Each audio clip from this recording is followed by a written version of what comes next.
Alors que de plus en plus les attaques des rebelles sont signalées actuellement dans les provinces du Nord Kivu et de l'Ituri, le président de la République, Félix Tshisekedi estime que l'état de siège contribue au rétablissement de la paix et de la sécurité au Nord Kivu et en Ituri, à travers ses résultats de plus en plus palpables.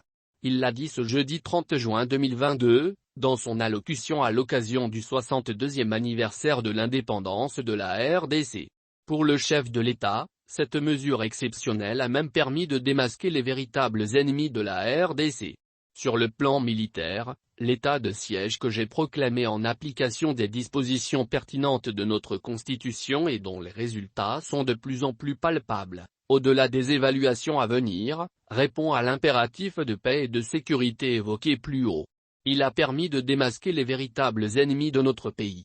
En effet, depuis sa proclamation, l'administration militaire des deux provinces a concouru, non seulement à la neutralisation et à la reddition de plusieurs centaines d'éléments des groupes armés, mais également à la récupération des armes ainsi qu'au démantèlement de plusieurs réseaux de trafic illicite d'armes et de minerais. L'état de siège a rendu possible l'anéantissement des réseaux de ravitaillement de certains groupes armés et la récupération de nombreuses localités dans l'est du pays autrefois sous contrôle de ces derniers, a-t-il indiqué. Rappelant que la RDC fait face actuellement à une énième agression de la part du Rwanda, qui soutient les rebelles de M23, le président de la République a insisté que l'option de la paix qu'il a choisie, et le sens de relations de bon voisinage, ne constitue pas une faiblesse. Les Congolais, peuple épris de paix et de justice, n'accepteront aucunement d'être agressés constamment.